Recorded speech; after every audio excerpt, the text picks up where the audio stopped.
Good morning. It is Tuesday, October 24th, 2023. It's 9 o'clock, and this is the St. Lucie County School Board Special Work Session meeting. Let's please stand for the Pledge of Allegiance, and then our Kids at Hope pledge. I pledge allegiance to the flag of the United States of America and to the republic for which it stands, one nation, under God, indivisible, with liberty and justice for all. As an adult and treasure hunter, I am committed to search for all the talent, skills, and intelligence that exist in all children and youth. I believe all children are capable of success, no exceptions.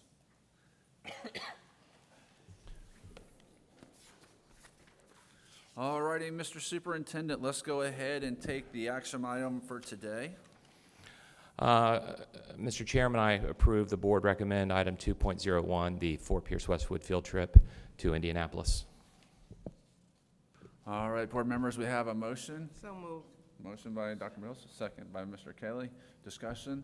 Seeing none, those in favor, aye. Aye. Those opposed, motion carries. Mr. Superintendent, want to go ahead and go over your items for today? Yeah, we have, I believe, 4 presentations today. The first presentation will be from Barbara Sadika, our attorney, with regards to my recommendation to join social media litigation that is currently ongoing. If the board recalls, we were not part of the litigation for the vaping, and in hindsight, it's 2020. You know, at the time, I was a little concerned that there might be labor involved with regards to district and district personnel. That tended to not necessarily be the case, and I know that there was a financial windfall for the districts that did take part in that litigation when it was finally settled. We have looked into the social media litigation.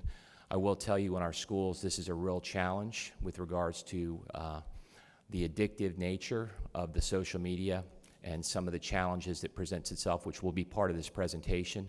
But I will be bringing this to the board for an approval in November to join this litigation, but I wanted to share with the board today the reasons why we want to join this litigation, also the other districts in Florida that are part of it, and to provide you opportunities to ask any questions.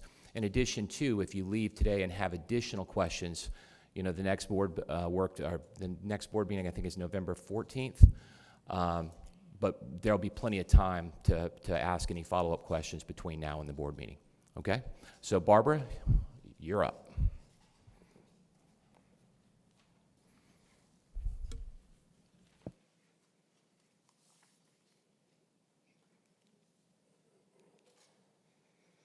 Chairman Ingersoll, board members, and Dr. Prince, good morning. It's a pleasure to share with you a brief presentation today on litigation against social media companies. They are the owners of Facebook, Instagram, TikTok, Snapchat, and YouTube. The U.S. Surgeon General has issued an advisory warning of a youth mental health crisis caused by social media use.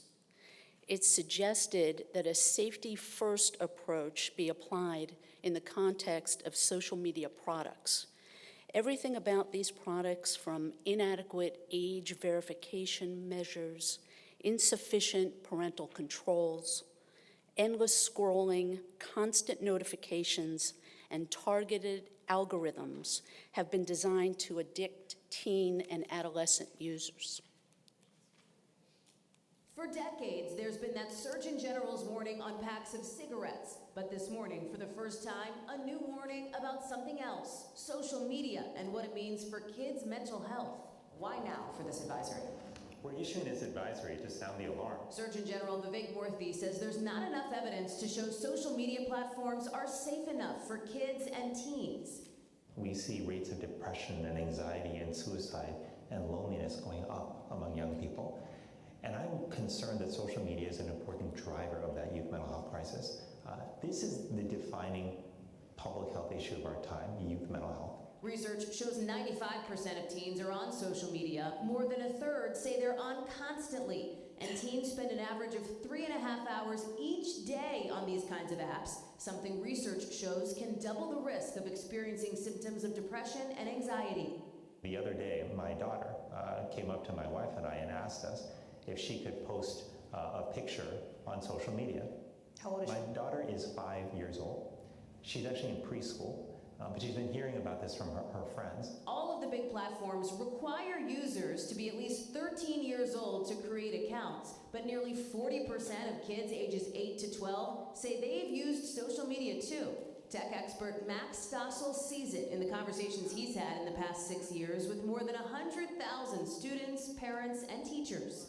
When I started doing this work, I was getting the question, is 16 too young to give my kid a smartphone? Now I'm getting the question, is like 3rd grade too young to give my kid a smartphone? Stossel recommends 14, but ultimately the right age may be different for different families. You are almost certain to get pushback from tech companies who say they're trying to protect kids. They have age limits in place. I appreciate that the technology companies have taken some steps to try to keep kids safe, but it hasn't been nearly enough.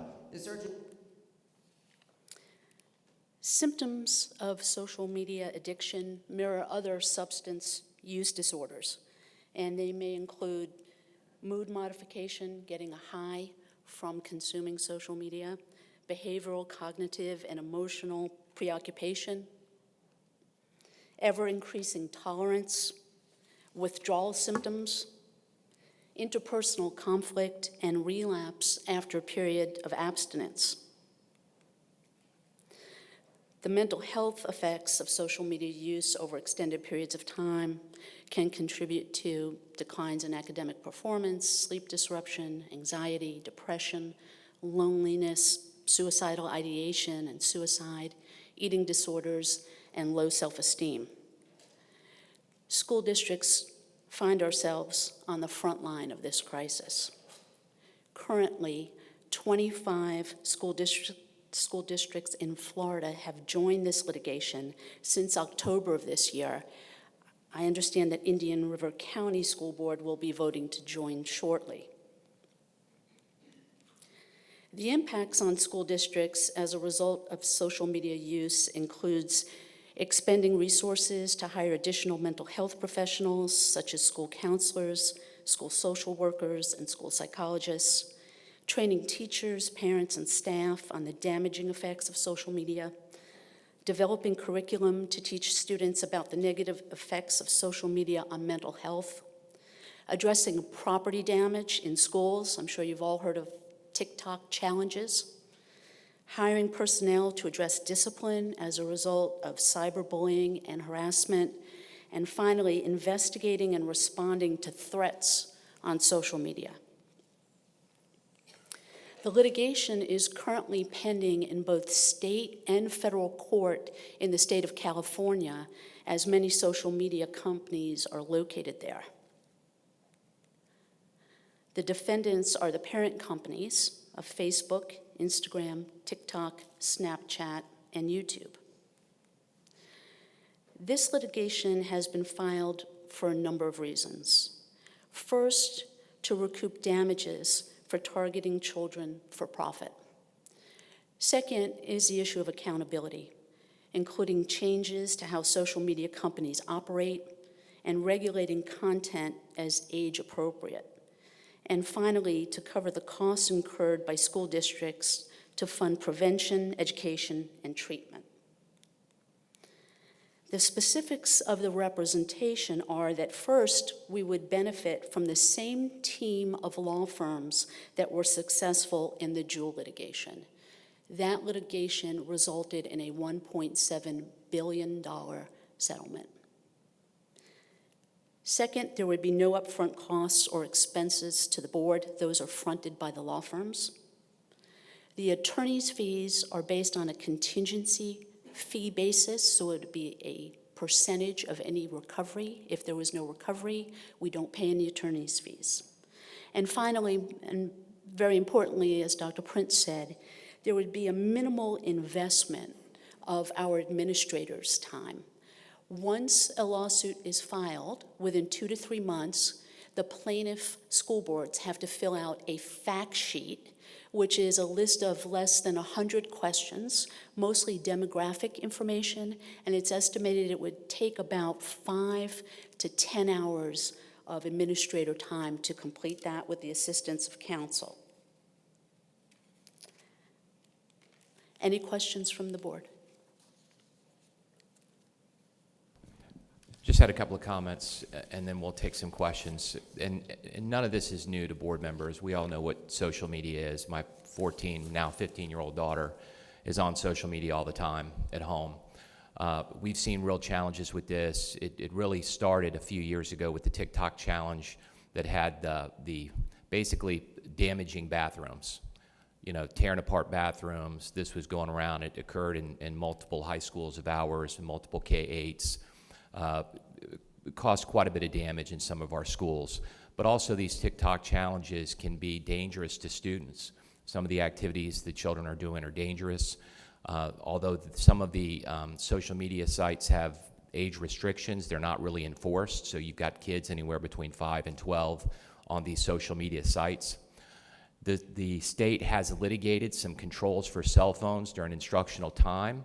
However, think of all the challenges that we have with cyberbullying. You don't even have to bully a child in person anymore. You could just go home and torment them from afar through social media. So these things are happening in our schools. It's incredibly time-consuming with regards to staff, our school counselors, our mental health professionals that are dealing with some of the ramifications from this, from social media usage. And I wanted to make sure that we brought this to the board because I felt we may have missed an opportunity with the vaping, and I did not want to miss out on something twice, especially with significant damages being awarded with the vaping of over $1 billion to school districts, particularly for education and treatment of some of the issues that these kinds of things are causing. But that will be a recommendation from me going to the November board meeting. And at this time, if you have any questions that we can assist with, I just want to take an opportunity to answer them. Mrs. Richardson? So how will this change what's the lawsuit? How will that change what's happening in the school district? So a couple of things. With the vaping, and the same thing is true for these social media sites, they have algorithms. And the algorithms that they write try to hook children on these social media sites. And what you want to do is, with regards to these companies that have these practices that are bad for kids, the litigation is designed to force them to stop doing this.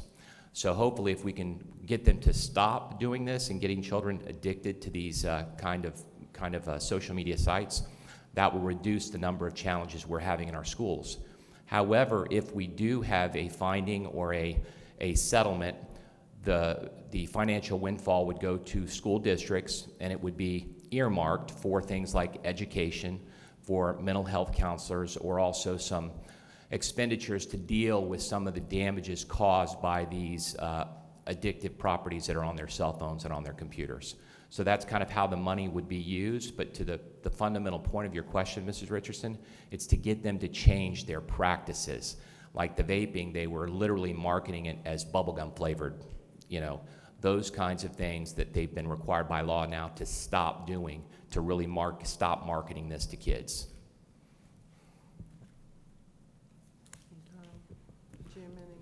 Dr. Mills? It's not so much of a question as it is a comment. It has been going on for years, and we all see the effect of it, even in our own homes. And it's great to bring this to light so that we can move forward and do what we can do as a district to help our children. We stopped at our after-school program. We have kids as young as 5 years old coming in with telephones, you know, cells. And we stopped over 2 years ago where when they come in, everybody has to put their cell phone up at a certain designated place. This was 2 years ago that we were doing this. We were finding that we had a 9-year-old and a 10-year-old that was doing a challenge, and we kept seeing them fighting each other. And then we finally realized that it was a challenge on TikTok. And they were really like throwing each other all over, really physically, violently treating, and they were good for two best friends. But they would have fallouts at times because somebody would hurt somebody else or whatever. So it is a real problem, and I think we all see that, even with our own children, all day long they're on the phones. We have to do something about it. If we don't, it just goes right down the drain and it gets worse. So I just wanted to make that comment. Well, thank you, Dr. Mills. We appreciate this and look forward to voting on it later. Thank you. Thank you. Okay, just a couple of things before we pivot, because the next few presentations are kind of along the same lines, or they correlate with each other. But before we pivoted to that, I just wanted to remind the board of a couple of things. Today, starting at 10 o'clock, is the Sunshine Kitchen Culinary Cook-Off. That's where many of our students in their culinary programs, they compete. If you watch TV shows like Chopped or Beat Bobby Flay or some of these shows on the Cooking Network, they're literal challenges, and they have to take the same ingredients and do different things with them. But it's absolutely fascinating, and the kids really get into it. And if you've got a chance to go over, I would encourage you, because you'll see a ton of our kids are there. The judging is at noon. I'm going to be heading over as soon as I'm done. I went last year, and I'm just blown away by what the kids are able to put together and the professionalism, because many of these kids will go into the culinary industry. It's very successful programs in our various high schools, so I would encourage you to do that. The other thing I wanted to mention is you'll see some decorations on all 3 floors. On Tuesday of next week, we have a contest where we decorate the entrance to our hallways and the whole district office. We vote on it. We do a little social, and you're all welcome to participate on Tuesday. You may see people in costume, just to throw that out there. But not just that, we've made a lot of changes that have nothing to do with that contest in our hallways in particular. I would encourage you to go into our hallways on the 1st, 2nd, and 3rd floors. Previously, those hallways were bare. They didn't have anything on them. And I want the district to look like a school district building, which means kids. That's what we're about. Images of children, images of our teachers working, our bus drivers, our professionally trained staff. So I'd ask you to go and take a look at those hallways. I want to commend Lydia Martin and her team in communications. They have done some amazing things. If you go out and turn left into outside of HR, you will see a 20-foot long mural that took 5 panels. Those panels were created by our print shop, and they were designed and developed right here in our building by our designers. It shows all of our 40 school locations. You'll see them with the little schoolhouses, but it's really a map of St. Lucie County. It came out fantastic. I would encourage you to go take a look at it. We'll have a mural up on the 2nd floor and our ESC wing in the next couple of weeks, but I just ask you to be mindful of some of the changes that we've made, that I want to make sure. We talk all the time that we're a destination district, and when we have people from outside coming into our building to look for a job or to apply for one of our positions or to enroll their children, I want them to feel welcome, and I want it to look the part, and I just want to commend communications for doing that. So, moving on, our next 3 presentations have everything to do, it's actually 4 presentations, have everything to do with our school construction. So Dr. Wild is going to be doing a presentation on our new zoning initiative that's going to take a few years, but to give you a sense of when that is going to be occurring and how that's going to work. That's going to be followed by a presentation from the principal of the new AAA Tradition High School. In the next 2 weeks, the tilt walls for that school are being poured, and you're actually going to see those walls going up around Thanksgiving. So it'll look like a school. There's a lot of progress. And you'll also see from Mr. O'Leary as well the update on Fort Pierce Westwood. There's a lot of activity there. They are clearing land for the new high school, which will be kind of a diagonal facing to Angle Road, but that's all starting, and he's going to provide you with an update on the schedule for that. And lastly, I shared with the board at the last meeting, Mrs. Hawley was not here, but for the procurement process for the K-8, I want to share kind of what the final process is going to be, where we landed on based on the input and feedback I received from board members and the folks that we talked to, and really taking a deep dive into that process. and Ms. Albritton is going to be presenting that. So with that being said, Dr. Wild. All right, good morning, everyone. Chairman Ingersoll, board members, Superintendent Prince. I'm just going to give you a very brief overview of the Proximity Zone project that we spoke about just a couple months ago to explain where we are on that. Since then, we have finalized our contract with our expert consulting firm, which is MGT Consulting Davis Demographics. This is a very experienced firm with doing this kind of work. And we do have a district team that will be working for the next couple of years on this project, myself and Mr. O'Leary, as well as Nicole Fogarty, who is our Coordinator of Growth Management and Governmental Relations, Jakunti Ephraim, Director of Transportation, Todd Smith, Principal of New Tradition Triple D, Bridget Hargadine, our Admin on Assignment for Strategic Planning, as well as Michelle Jerger. A very important component is the student assignment process, Lydia Martin as our Chief Communications Officer, and Craig Summer as our Chief of Schools. That is our internal team that will be handling the bulk of this work. Just a reminder of some of the reasons that we are entering into this very large project. We have got to address boundaries whenever we open a new school. So with the opening of Tradition Triple D in August of 25, we are going to need to change our boundaries for the 25-26 school year. And then following that, we will have the new K-8 school, which will be in Tradition in the fall of 2026. We're also taking complete ownership and operation of Palm Point this summer, as well as the C.A. Moore conversion to a K-8, which will be a phase-in over the next several years. Just a reminder that our controlled choice has been our student assignment process for a long time, since 1991, and then we did do one revision of it in 2026, and we have choice zones, a lot of choices for every household in grades K through 8. However, our high school and K-8 zones do not line up. Our high school zoning is different, so we don't have the strongest feeder patterns. And since the establishment of controlled choice and even the revision, our community demographics and our population density has changed tremendously over that time. And a reminder, we talked about this last time, our transportation costs far exceed what other districts spend on transportation, as well as what the state allocates for that budget. The proximity zones will replace controlled choice, that is our intent, with working with this consulting firm. Our goal is to still offer choice, but more in a neighborhood school type of configuration. We want to enhance our feeder patterns and make stronger feeder patterns in K through 12. In addition, our goal is to save transportation costs and increase capacity for growth. Make sure that we're balancing schools across the district. Like I said, proximity zones, that's a new term for us. It is similar to neighborhood schools, except it still does allow for choice. It's not just one school per household.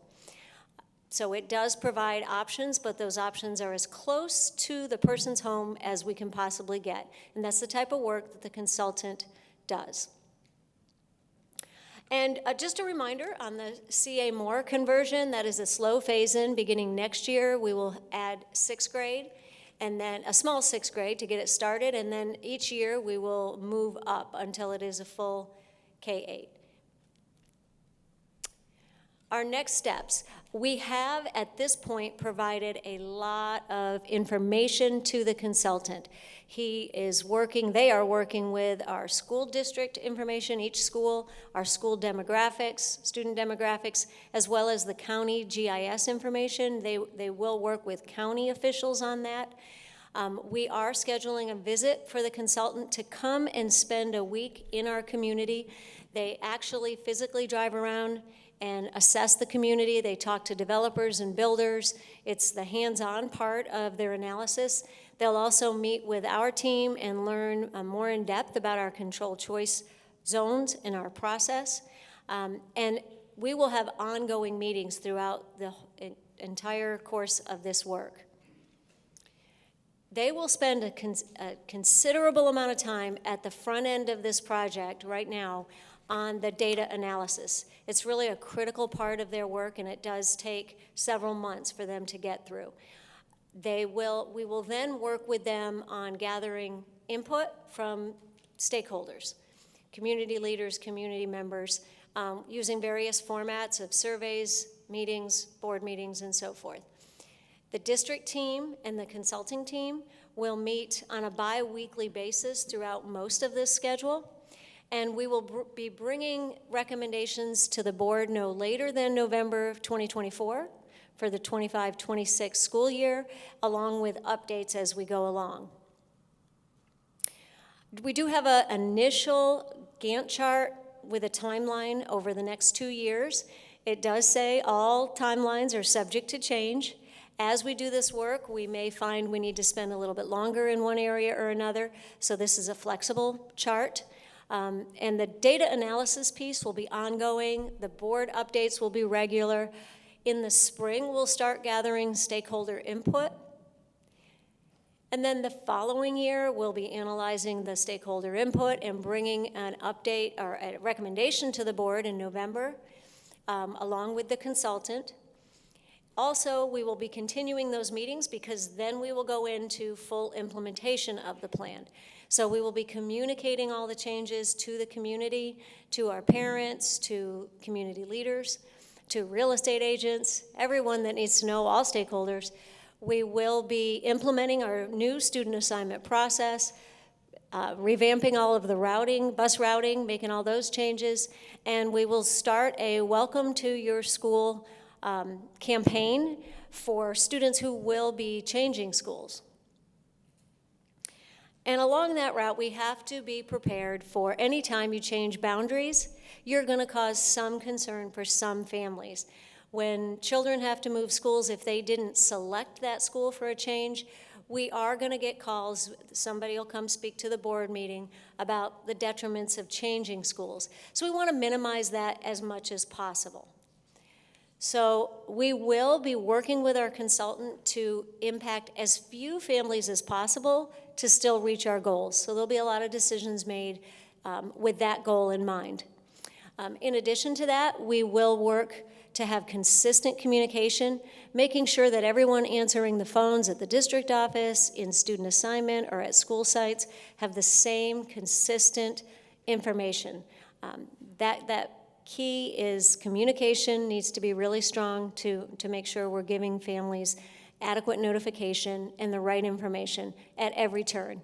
And then every school will include a Welcome to Our School campaign where they will do everything they can to make students feel welcome in their new school, whether it be partnering with business partners to get them t-shirts with the mascot on it, really making them feel like they're welcome at their school, as well as assigning peer buddies and those types of strategies that really do make students feel welcome.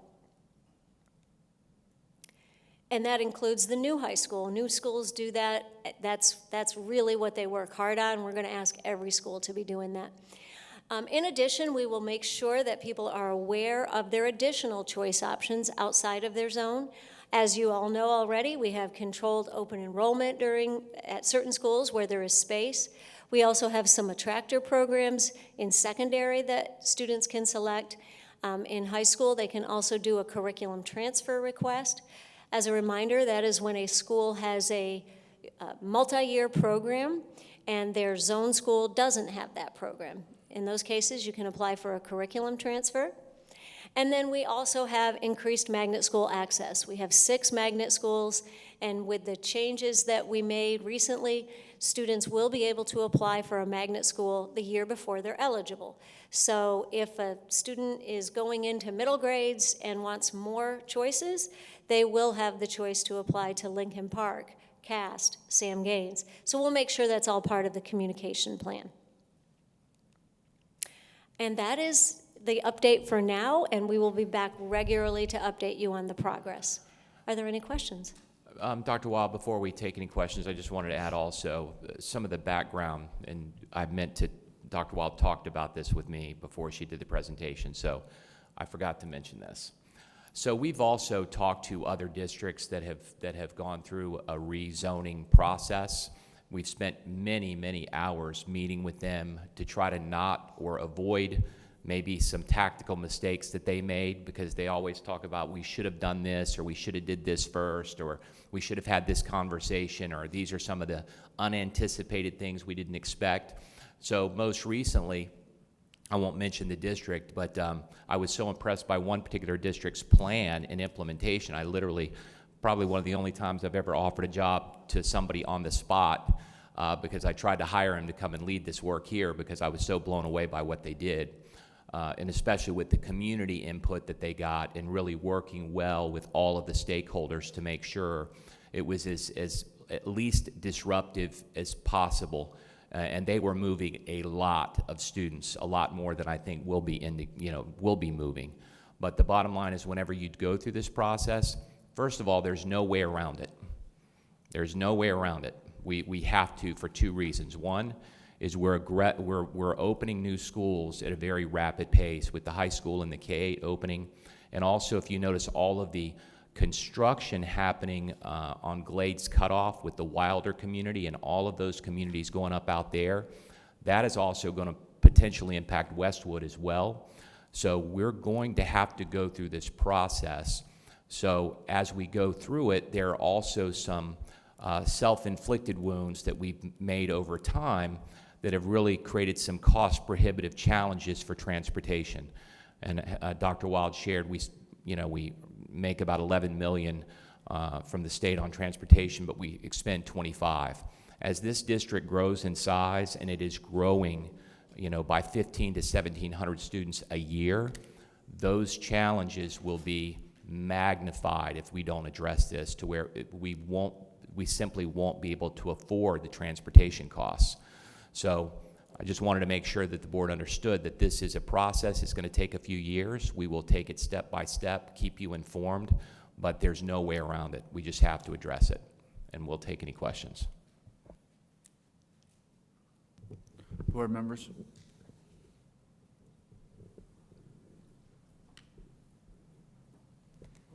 I guess I'll say something.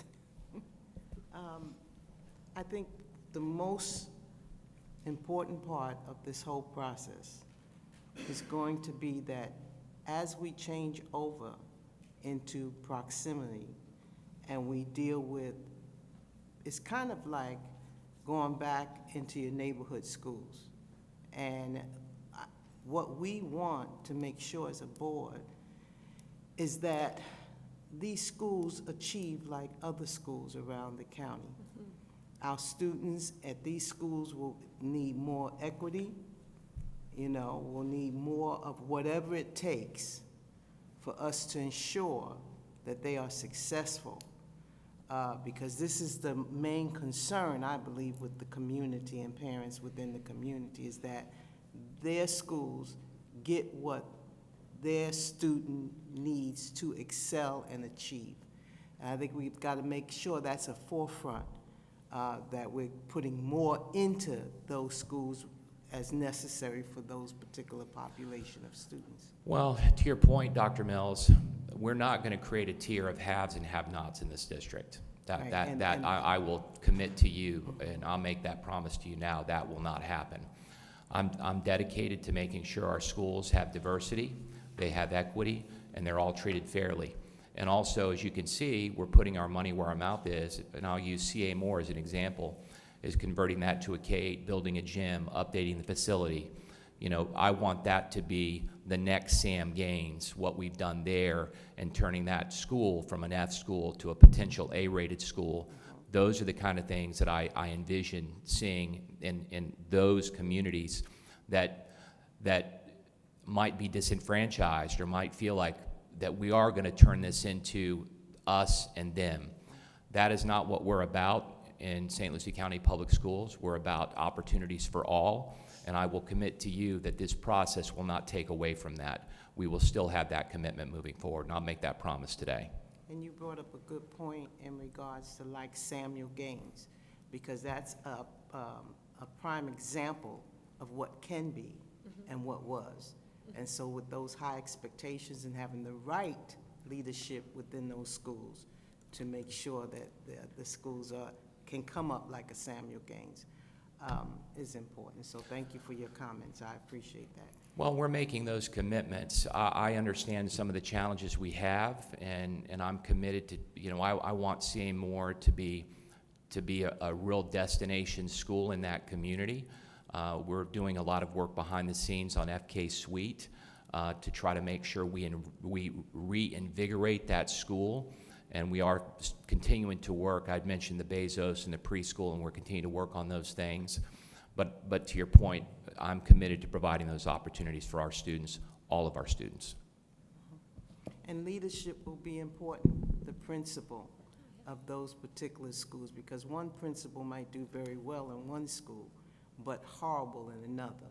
So making sure that in those schools we have some top leaders that have shown that they can turn a school around.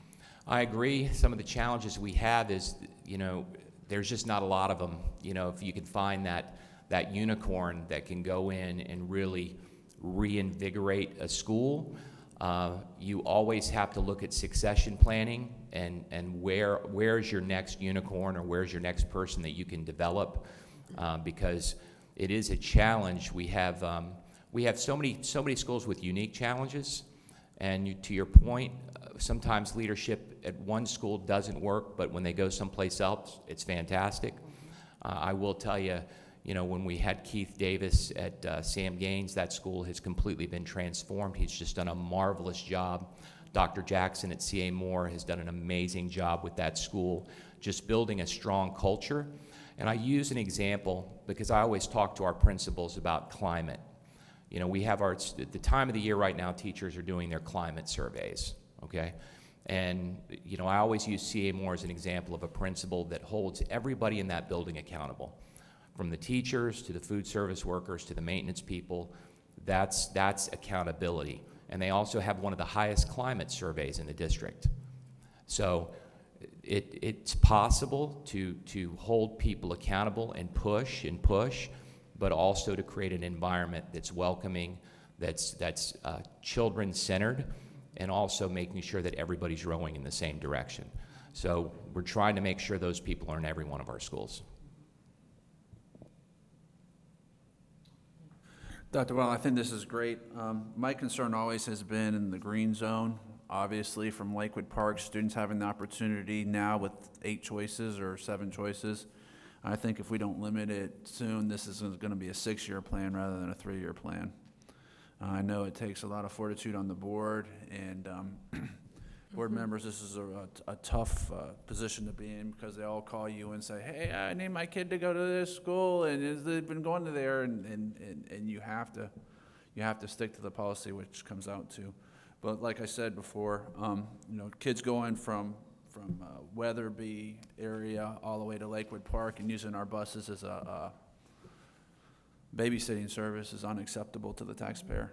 And I think we should probably change it right away rather than later, but I know I'm only one voice. Thank you for that, Mr. Ingersoll.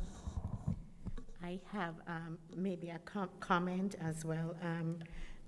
I have to agree with Dr. Mills, or I'm just going to piggyback on what she said, because it is very important that, like with CA Moore, my question was, what's the attractor? The attractor is that you're going to be a K through 8. But what CA Moore, what are we going to use to encourage or say, well, this is the stellar school, you need to come here, because that's not a repetition right now. Let's be straight up. Okay, so what are we going to put there as an attractor to let the community feel comfortable that this school is going to look like a school in Port St. In tradition? That those are my concerns when we look at the schools like the Dan McCarty's, the Forest Groves. We need to, if we're going to do that, then we have to have something that's going to say, well, like you're saying, you're welcome, come to this school. We need to change the climate, the culture, but it has to be a visible change, not something we are saying because we can say anything. and go there, and it's still the same way. So it needs to be something that's concrete, something that, that the parents can say, wow, I see the change, there is a change. What are the attractors going to be for those schools in the green zone? Yes, thank you for that, because everything you said is our philosophy, that we agree with you. And as Dr. Prince said, and you just mentioned, culture, that's actually the most important thing, is what do people feel when they walk into that school? Do they want their child here? Do they feel safe? Are the children happy? And I feel that CM Moore is a great representative of that right now because of leadership. That is what you feel when you go in there. They did start an AVID program. The principal is very good and strong in looking at programming that will work. We're meeting with her later this week to start developing that. We'll have to be very strategic about what we select to put there. We'll get input, because it will be a small K-8. So in a small K-8, you can't have a lot of different programs. So we got to pick really well what program will be there. So we'll be working with the principal and with the leadership on that decision. It's not in stone yet. We are just beginning those meetings. I know that Dr. Wild, Dr. Prince, that we are starting this, but I really want to make sure that what I'm saying is being heard. However, let me say something before you. Yesterday I had to go to the chiropractor, but I wasn't going to any just chiropractor. Mm-hmm. I wanted to go to one that was clean. He had to have this, and I had my list of stuff. So before I decided to go there, I visited a couple of days before, and I smelled the place, I looked around, I checked it. I just was not going anywhere. And I think that parents, when we are choosing a school for our kids, when we go in, just like the district here, we wanted to make it look whatever. When we go to the school, it has to look a certain way. It has to be a certain way first. I didn't know anything about the doctor. I didn't know what he did, but I knew that when I went there, it was nice, it was clean, the people were friendly, and they checked off all my boxes. And then when, he did what he did, and I'm saying, okay, then this is the place, So it has to look a certain way. It has to be a certain way, whatever the parents are looking for, whatever it is that a school should look like. Those schools should look like, smell like, be like, customer service like, these schools here. Does that make sense? Thank you.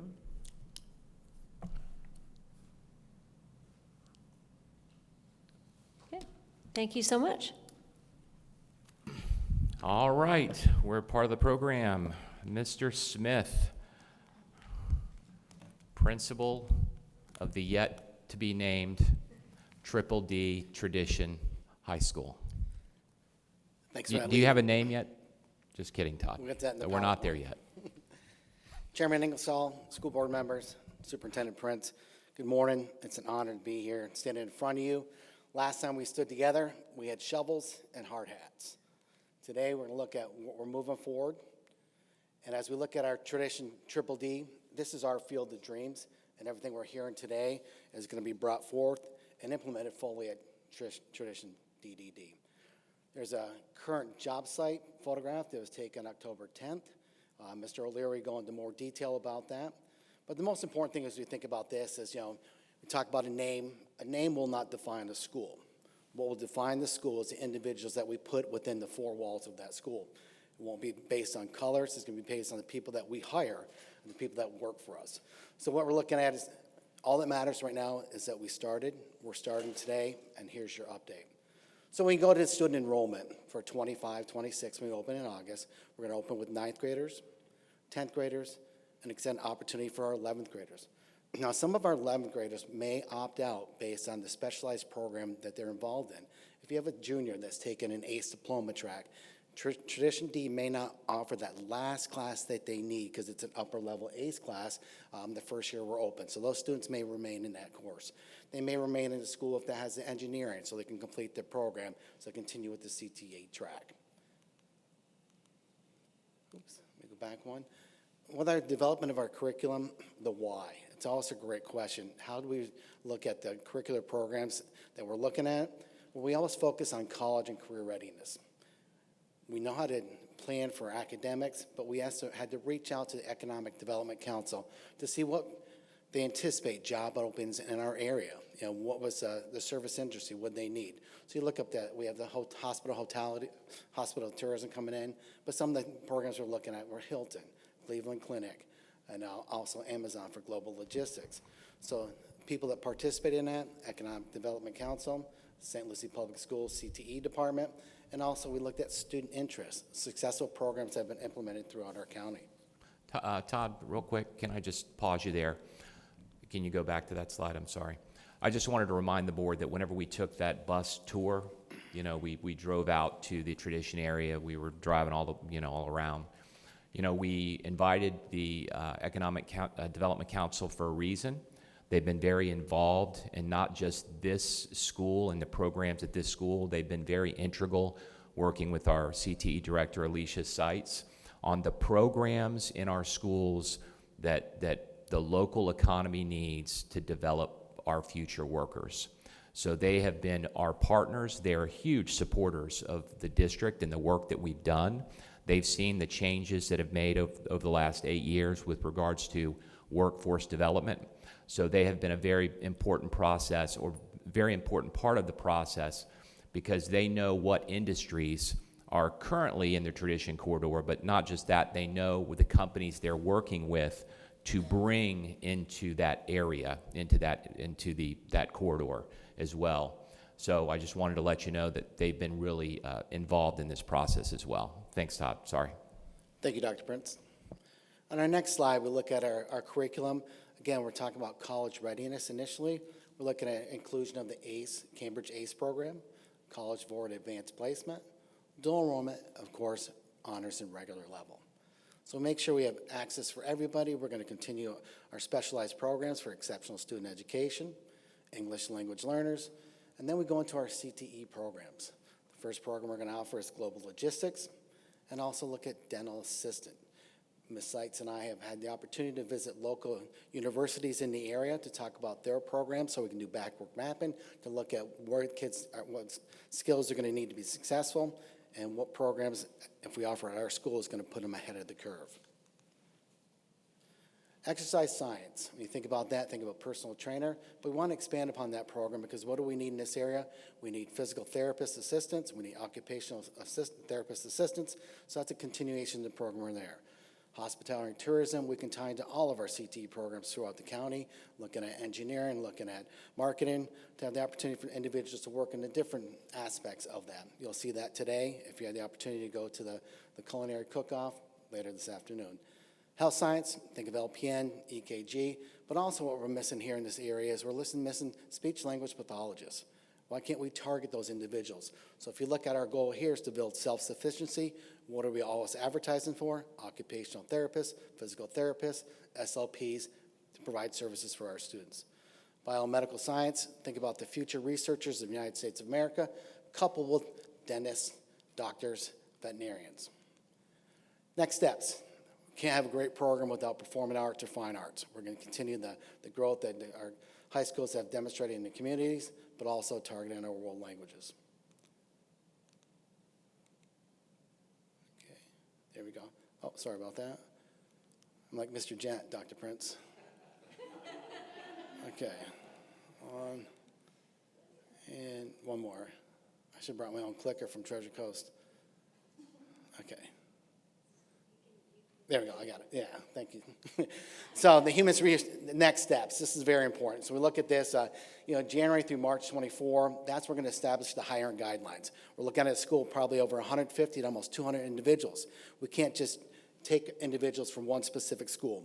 We're going to look at percentages from, say, Treasure Coast, Fort Pierce Central, Westwood that may interview for positions at Triple D. Also, when we look at those hiring guidelines, we have to tap the talent that we have within the district, but also districts to our north, to our south, or even the state of Florida, to make sure we have teacher leaders that are coming to Triple D to work with us. The first hires are going to be in April 2024. We're looking at administrative and executive secretary interviews. Those will be individuals that are going to come on board in July of 24. They'll continue the work that I'm starting right now with the construction phases of that. So we go full force forward when we look at instructional and non-instructional interviews. So in April 2024, we'll open it up to interviews for administrative leaders, assistant principals, and then the executive secretary. And then September 2024, obviously, we're not going to hire 150 people or 200 individuals in September. That's going to continuation throughout the academic school year of 24-25. Our colors. So our colors will not define us, but these are the colors that have been selected. The reason that we looked at these colors is because right now you don't have a palette of blue in any of the high schools currently right now. We have like a soft blue, like a Columbia blue or Carolina blue, athletic blue, and then we have a little silver there. I'd like to say that, we had a little assistance on the picking of our colors, because if you look at the picture below with the hands the kids are raising, that's actually a picture at Treasure Coast High School. When you look at that picture at Treasure Coast High School, it's one of those challenging days, and Jay Stewart and I were sitting out there, and we looked up the sky, we said, oh my God, there's our colors for tradition Triple D, because you have the soft blue, you have the darker blue, and you also have the silver from the actual drain spouts there. So, next steps, our name, and here we go. The biggest part about our name is we're going to start this with, in January 24, pursuant to school board policy, we're going to invite individuals to join our committee from business professionals, community organizations, residents, and students. We'll select 3 names and a mascot, present that to the school board, and then the school board can make the final decision. Todd, just a Yes, sir. real quick pause. That is also in policy. Don't we have to bring 3 names forward to the That is- board? yes. Okay. All right. Thanks.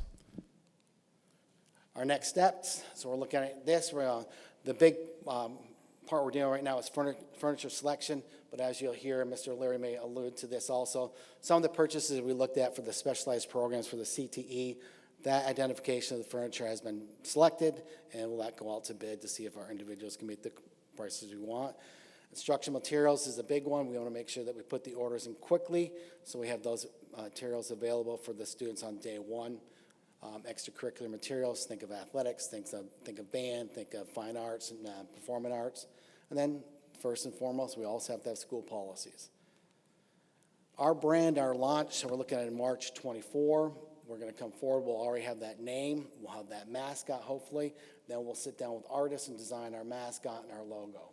We'll come up with a crest. We'll come up with word marks. When we say about word marks, just think of a logo that's only words, just text. So think of Pfizer, think of IBM, because when you see our logo, we want it to mean something. It's a one-stop shop, and that's what we're going to have here.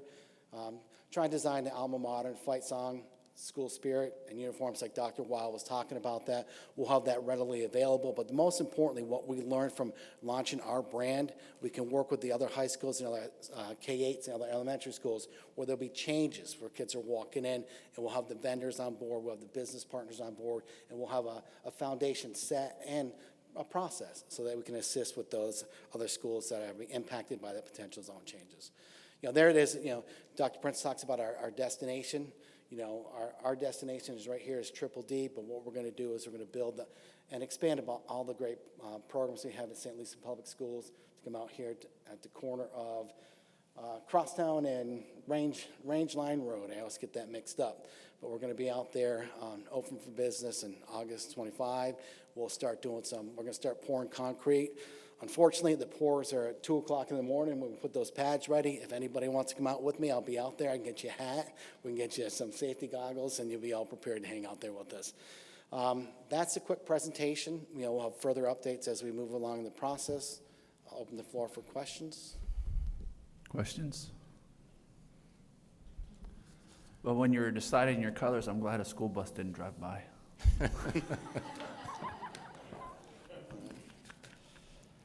Well, I want to appreciate, first of all, the work that Mr. Smith has done on this. He's been incredibly organized. Everything that I was hoping and expecting from him as he was selected for this challenge. It is such a big challenge to build a school from scratch, and it takes a lot of organizational skills. And also, Todd, I'll say this again, one of our only folk that has brought 2 high schools to an A with Central and Treasure Coast High School.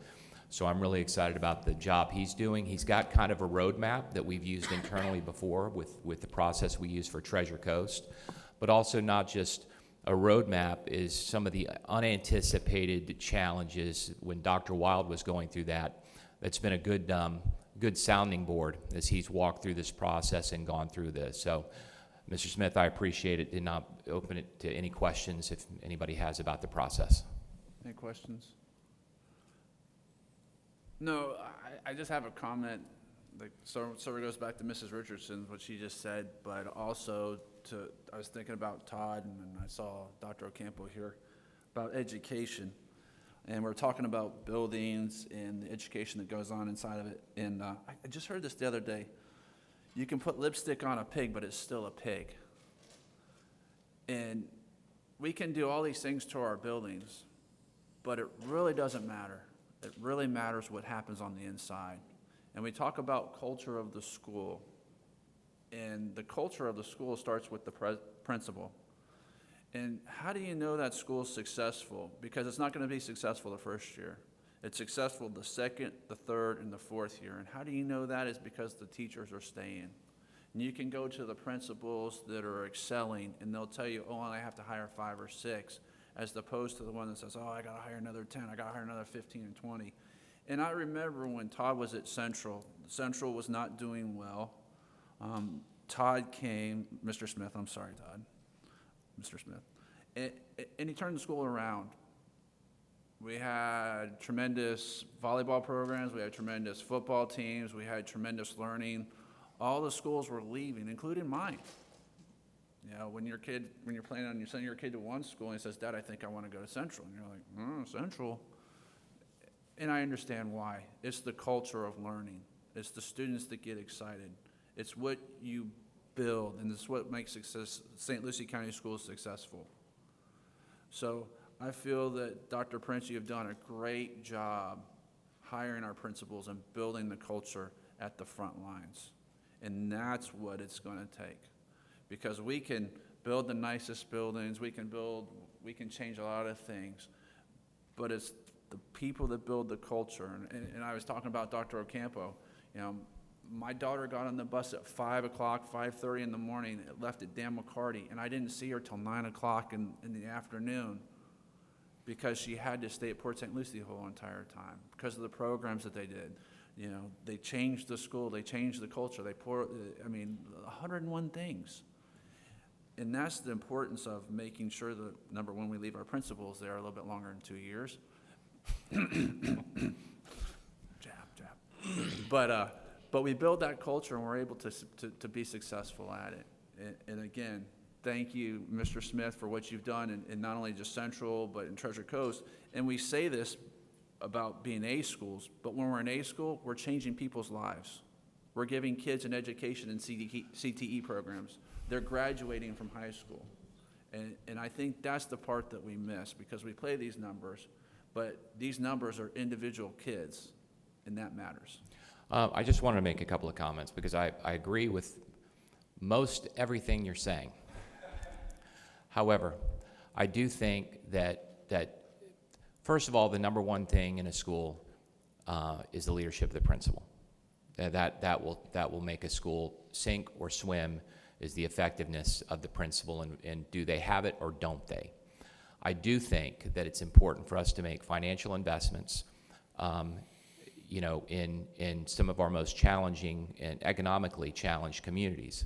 And we're doing that. We're doing that with Westwood, and you're about to get an update from Mr. O'Leary on how that project's coming.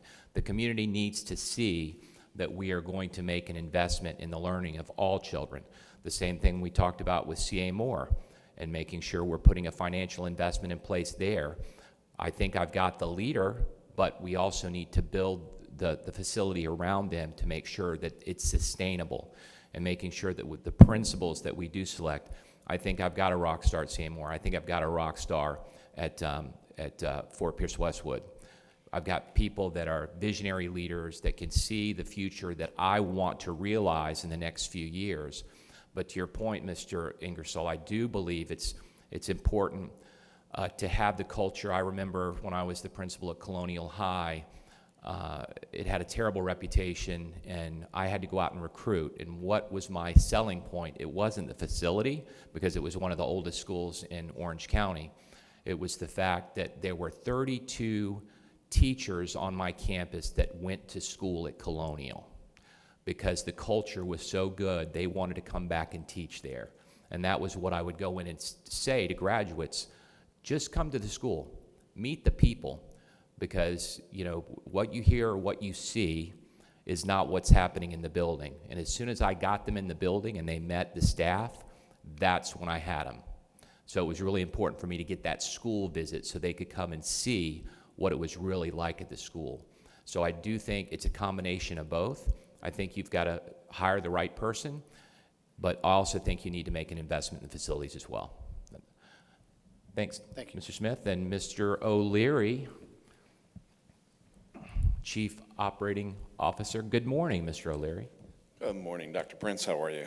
Good morning, Chairman Ingersoll, board members.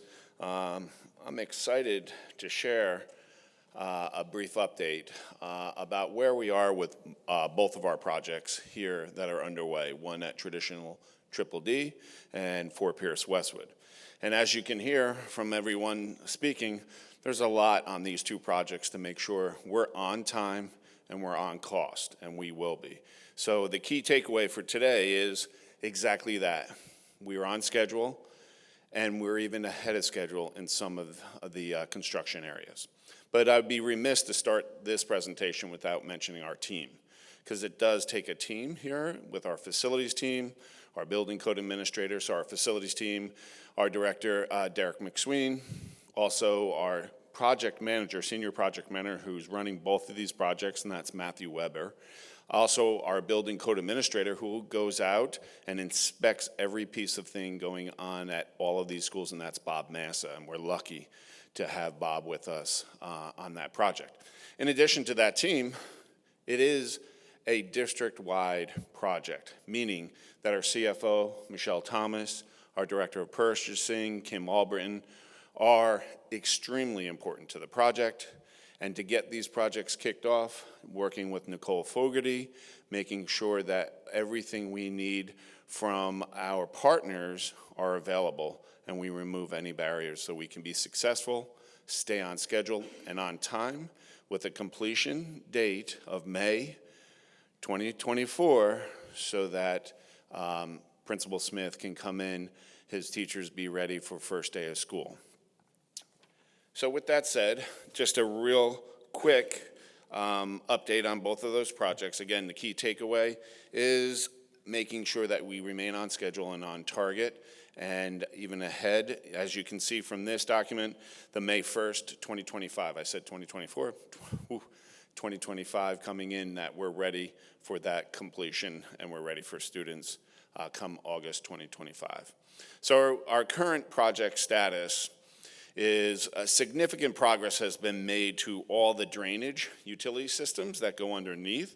All those installations started in September, even despite the rain. Obstacles that were normal on a construction project, we know how to mitigate them. The team has done an outstanding job, core remnant, to mitigate that, to make sure that the storm drains are in place. The schedule is on track to be completed by year end, all the storm drains, sewers, everything that's underneath the dirt, and we'll be able to see pictures of that. In addition to that, our concrete foundation has already started last in August for building 1, and it continues through building 2 and 3, and we'll be able to show you evidence of that as well. Those foundations are completed and preparing for the slabs on grade pours, which I'll show you on the casting beds. And it will also the completion of the medical, electrical, and plumbing, right? Just like a house, all the rough ends that have to go into that foundation that we have ready to go. Those are ongoing at this time, and they are sequenced, and they're critical as we just go around our critical path to building 2 and building 3. And meanwhile, we are doing all the diligent and planning and making sure the submittals are all ready for the tilt wall construction. You heard Principal Smith talk about that. You'll see the casting beds are in place. We'll start doing those casting beds here at the end of October, and then those walls would be stood up right around Thanksgiving. Those, as Principal Smith said, that will be early morning work at 2 a.m., bringing in the concrete trucks to put in the casting beds, and then once we stand them up with all the cranes, that it will be required. So exactly what I'm saying, on point. Here is an example of the site. Notice we give you what to expect, the operational hours, delivery hours for all the material that's coming on site. The blue is the casting beds. Those are in place as we begin towards the end of October of starting that pour and getting those all formed, putting in the rebar, everything of that nature there. You can see clearly building 1, 2, and 3. Building 1 is the administration and academic wings. Building 2 is the gymnasium and cafeteria. And to the right, building 3 is the auditorium and all the CTE programs. This is our schedule summary. You'll notice that a lot of them are actual dates. Please note today, my staff couldn't be here today because we call Tuesdays and Thursdays Construction Tuesdays, Construction Thursdays. These are our meeting dates that we meet with all levels of all the teams to make sure these are being updated. So this information is a little bit dated. I'll have more of that information today. It gets updated every time we meet. But you can clearly say it is monitored. You must monitor what matters, and for us is the schedule, making sure we're staying on schedule, mitigating the schedule if need be, but making sure we're monitoring in our weekly meetings every part of the project.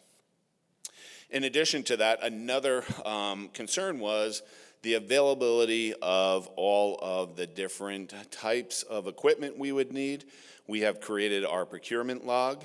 You'll see the lead times are built into this, knowing that, hey, an HVAC system was 364 days when we were putting this in place. We're already out purchasing those types of things and mitigating them currently and monitoring them.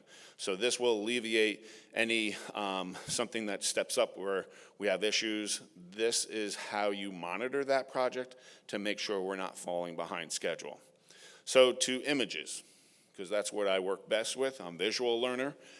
Here is the actual footing of it. Building 1, we are facing the Crosstown Road south. So that will be the Crosstown Parkway. You have Building 1 there that faces Crosstown Parkway. On the right, you have Building 2. Again, that's the gym and cafeteria. Building 3 is the CT and auditorium. Rangeline Road is right at the end of the Crosstown Parkway. And then also we wanted you to notice, we just happened to be taking drone pictures. That is the buildings that are going on the other side of Tradition. That is Cadence, and south of that, which is just south of our building. Also south of that is Seville, which are rooftops that were going up. That would not have been in my earlier pictures, but you can see how quickly those developments are coming on board. They are at the end of Tradition Parkway out there. To the north of that, right across from Rangeline, it was just approved, Oak Ridge, another 8,600 homes going into that intersection there at Rangeline and Glades Parkway. So to earlier comments from Dr. Prince, the growth here and mitigating that growth, which we've seen when we were out, continues to add projects to that area.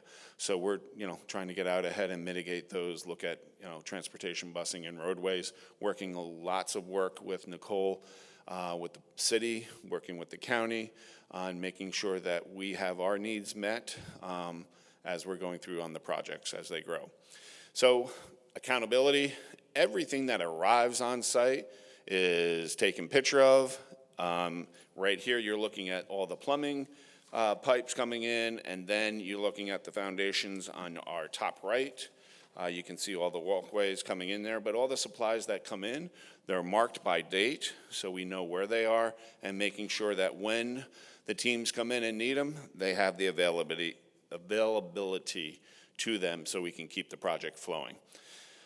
Again, just real quick, a little more in depth there. I'll drill in a little further. You can see all the sewer work that actually goes below the in the dirt as we're going through all of those types of things. So why it looks similar, there's a lot of work going on underneath, all the plumbing and mechanical and electric, all the sewers, all the utilities, which Mr. Kelly knows about. We have them going in, and that's the work that you're seeing right here on this slide.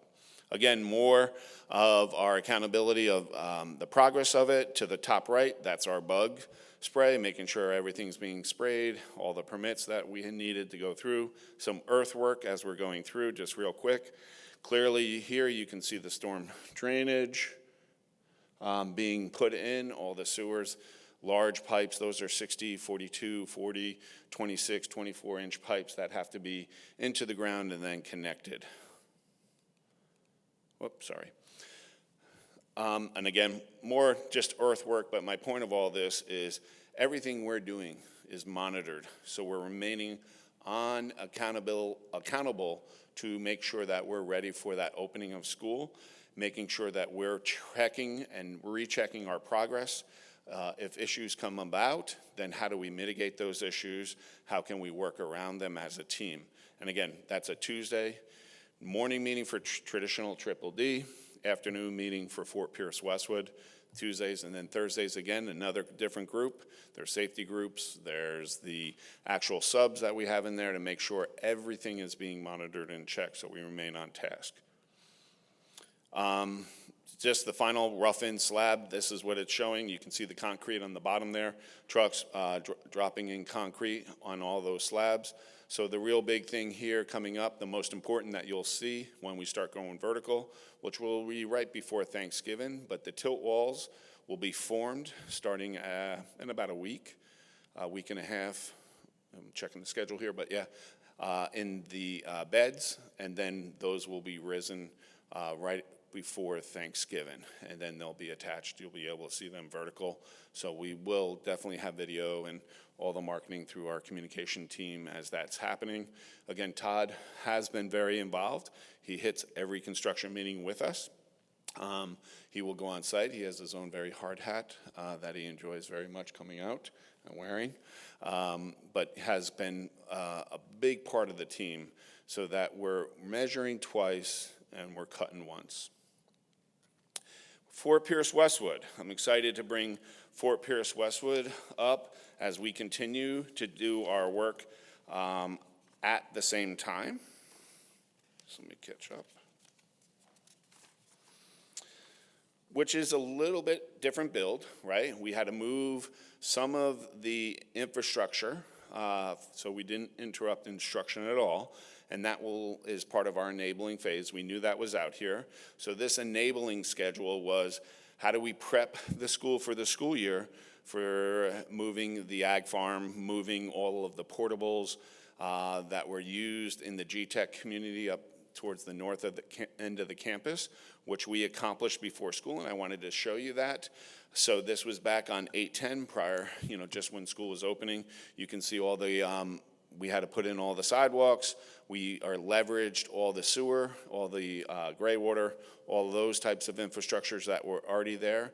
Those were all outfitted up, even from the safety lens as well, meaning cameras, everything that you talked about, setting the expectation of what our campuses should look like and how they should be protected from all of those. That was ready to go. So moving those 5 portables from the north side of the campus over. If you see directly behind them, that is the new ag farm. So not to interrupt instruction. Make sure that those students, when they got on campus for first day of school, that was all there. The only thing we had to do was add a little sod. We had to get the sod. There was a little lead time on the sod, but we got the sod out there. If you go out there now, it's all in place. The other part of that, here's the ag farm with the pens, and I learn every day. Listen, I'm from New York, was never aware of steers, pigs, all of those types of things, but with the help of Miss Albritton, I've become very aware of what every animal needs, and we met those needs before the beginning of school. We had cleaned this area up. You can see the ball fields, so we leveraged every part of that campus to make sure that we didn't interfere in learning or the students' education. And Mr. O'Leary, I just wanted Sir. to add too, that we really involved the school personnel as well. 100%. To try to make sure that they had what they need. The ag program is very important to our students and our community as well. We wanted to make sure that whenever we had any displacement, that they had everything that they needed, and we consulted with staff there to make sure that whatever their needs were, we took care of those, so that it was going to be a seamless transition to this situation until the school is finally built. And just like Principal Smith, Principal Alfonso has been in our weekly meetings when he can attend them, especially with the openings and any of the concerns. So he's been right alongside. These are what my students need, and we make sure that we're providing that to them. The next pictures are exciting for us because I know there was concern. Are we really going to build Fort Pierce Westwood? Yes, we're really building Fort Pierce Westwood, and if you looked yesterday, this is yesterday late off the press, you can see that trees are beginning down. Site prep is beginning up in the northern part of the campus. That is where the old ag, the demo, taking down the old ag farm building down. So I just wanted you to show, here we go. The site prep has begun. We have our signs out there. Everything will be isolated from the students. It will be fenced off, so we have our safety officer out there, construction safety officer, to make sure that we're not impeding in any way the students that are currently at Westwood, and to make sure that it's all safe, okay? And we'll have our own construction entrance, which will not be on Panther Way, which will be further up. We'll be cutting that into, which will eventually become our new bus loop, a little further up Angle Road, okay? So, hot off the presses, this was yesterday afternoon. I got these pictures from the project manager out there, so I wanted to be able to share that with you today. And again, now we're starting to move on their schedule. This will definitely be updated as we have progressed. You'll start seeing all the different phases. I can tell you yesterday we met to review the plans with we went through several times with departments, CTE, administration. Yesterday, we went through the final plans. We had the final looks, final changes. Everybody from food service to our CTE with Alicia and Dr. Wild's group. The principal was on with us yesterday, and I can tell you he was thrilled. He was so excited about the opportunity that this is going to bring for the Fort Pierce Westwood students. So he was just giddy. Actually, even after the meeting, he had to step out. He ended up calling back and saying how excited and pleased he was that we captured the needs of what his students will need for their learning. So as we progress and you start see more vertical development, obviously we'll be capturing that for you and bringing back. But I just wanted to give you a 20,000 foot level of here's where we are currently at both of those projects. So a couple of comments before we take any questions. I want to commend Mr. O'Leary, Mr. McSween, Matt Weber, the gentlemen that are kind of overseeing and massaging these projects through. It's one of the reasons that we really recruited Mr. McSween in the Dallas area. He built literally billions of dollars worth of schools. And making sure things are, and I don't know if you said it, but I'm going to reiterate it, on time, on schedule, on budget. It's really important for us. And I really wanted to highlight the work that's being done in Westwood, because we're finally seeing activity where they're tearing up, they're clearing the area of where the school is going to be, and over the next coming months, you're going to see a lot of activity there. It's very important for that community. There is a false narrative that we're really not serious about building that school and those kinds of things that are said in the community. That's not true. We're maintaining our schedule. A lot is going to be happening, and I'm just really thrilled that that community will have a flagship high school in January of 2026. So I want to commend Mr. O'Leary and his team for making sure that this is happening on pace. We've also been blessed, quite honestly, with knock on wood, a very light hurricane season. We haven't had any stalls or breaks in activities, although those things are built in to the project to make sure that those don't slow us down. But we've actually been able to accelerate some things and move faster on some things. So I'm really pleased with how far we've come. So thank you. Thank you. Wait, questions, sorry. Questions, anyone? Dr. Mills? Not question, but comment again. Alfonso, Mr. Alfonso, we talked about the importance of having the right principal at the right schools. And since he has been there, I've gotten raving reviews from the community. I mean, they come up to me and say, we've got this great principal, have you met him yet? You know, I mean, he's gotten raving reviews, so he's doing something right there because he's building that culture and that trust among the community.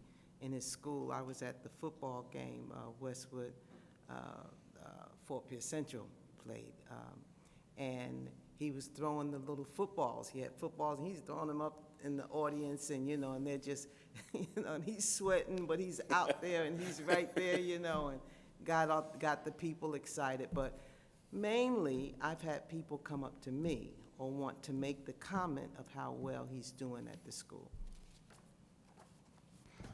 I'm so excited to be able to bring talented people to the district. I think that once again speaks to you, it speaks to the board and your commitment. You can't attract quality people if they think that we are dysfunctional. I think that we have a great team. We work well together as a board and superintendent, and people look at that. They want to know that they have stability.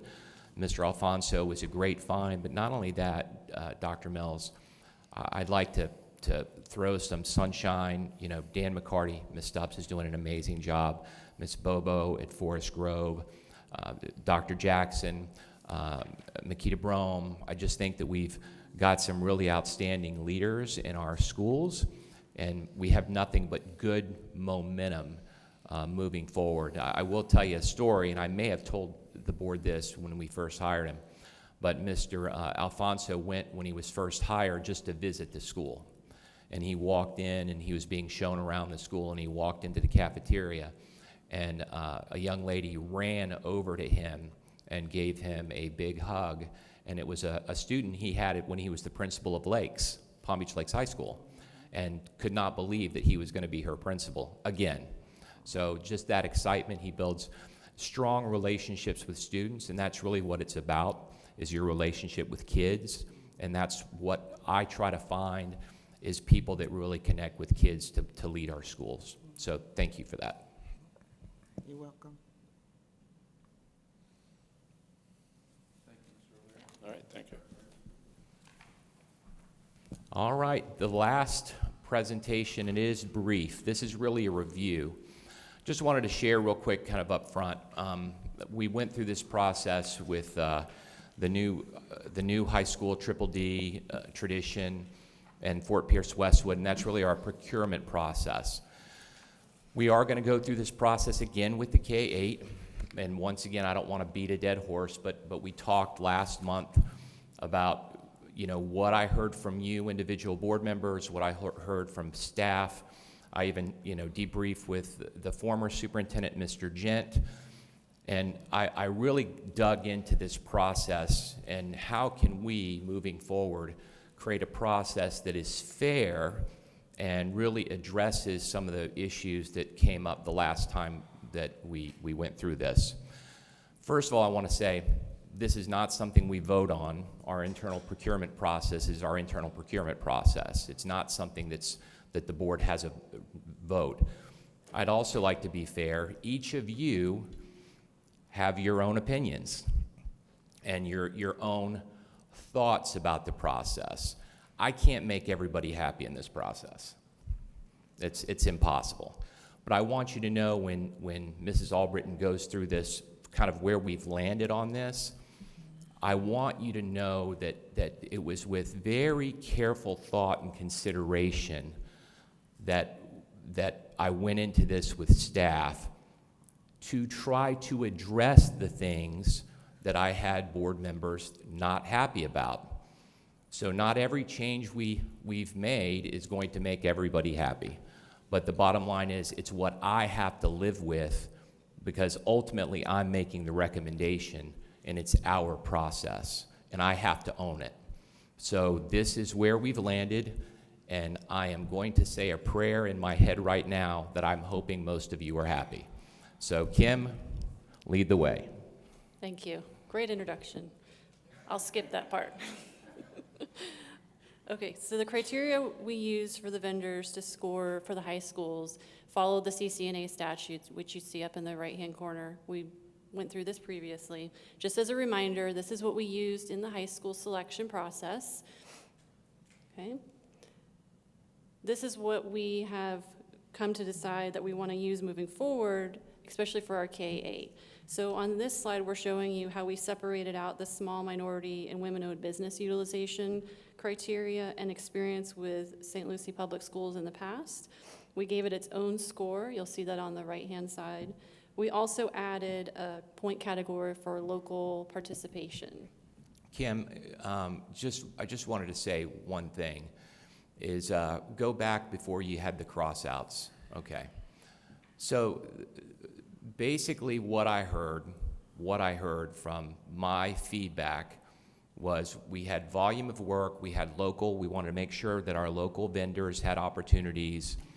We wanted to respect the fact that we want to encourage diversity with regards to the folks that are going to bid for this. And also the interview process was really very heavily favored. It was almost half of the whole process. And you know, you could come in with big companies and really dazzle you with technology and those kind of things. So we really wanted to, those were the 4 boxes I really came to this.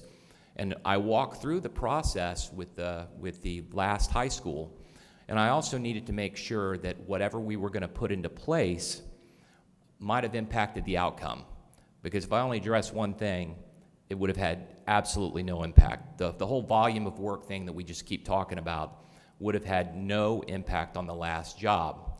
I had to look at our whole process to make sure that we were fair, that everybody got a fair shot, and that we really looked at our entire process to make some changes and adjustments. Now, when we presented this, I did get some feedback from you, and I will say when Kim finishes her presentation, spoiler alert, not a whole lot changed from what I shared with you last time. We made one minor adjustment at the last, in our last meeting. But keep going, Kim, if you go to the next slide.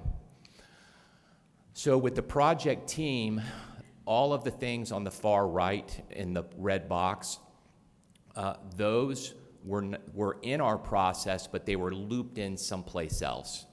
And I felt that whenever I met with staff, we really need to separate those things out and have a separate point tallies for those to make sure that we're dealing equitably and fairly with our companies and businesses, particularly our local businesses, make sure our businesses that we're dealing with have diversity, and also that volume of work was not just a 5-point value, it needed to have a more significant value as well. And Kim, I am hijacking your presentation, and I am sorry. I mean, I'll go sit down. So, well, it just shows how much time I've spent on this. So we've had many conversations and meetings about this. But keep going, Kim. I'm sorry. Okay, so those are the 3 we added. It's exactly what John said. We just pulled them out to highlight them and give them its own point totals to show the significance of those 3 areas. They were there before. They were just lumped in with the other bigger totals. As John mentioned, there was one small change. I'll draw your attention to the 30 value on the project approach. We wanted to keep the total score at 100, so we just had to notch that down a little bit. It was 35 on the last presentation that we brought to you. We just changed it to 30 so that the overall total for this written criteria section totals 100. So the next steps here is we would put this out for requests for proposals for responses to our construction managers. During that process, we actually host a meeting. We invite all interested parties. We will get the CMs and we will get subcontractors. Pretty much anybody that's interested in attending will come and ask us questions. They have the opportunity to ask us questions about this criteria. They ask us questions about the project. In fact, we present to them about what we expect the project to look like, our timelines, when we want it finished, and what it's going to look like. From there, we finish the selection process, go through the interviews John was talking about, and then we would bring our selection to you guys for recommendation of award. That's all I have. Questions? Questions? Yeah, I got one thing, John, whether you want to answer it or, but I just think when you're looking at this criteria, one of the things, all the buildings that I've been through, where it says right here on the evaluation, how are subcontractors held accountable? And you find that I think Mr. O'Leary can verify what I'm saying, is most of the problems when you're being held up, the general contractor says, well, subcontractor this and that, and material, we can't get the materials. The general contractor, and I'm looking at Mr. O'Leary here, the general contractor is held responsible for that, right? And the same as, because the weighted value was a little bit lower here than what you had on the current one, so I just want to make sure and it's more rhetorical that we watch that. I'm sure that you know, am I right, or, yes, okay. Well, also, in pivoting a little bit, Mr. Kelly, you're absolutely right. But like Kim said, we will bring in all the interested companies, and we will go through this process, you know, brick by brick with them, so they understand what the game rules are. You know, what are the rules they're going to be scored on? How does it work? And they will literally walk all of those companies through before they bid on this and start on the process. Correct? Correct. Okay.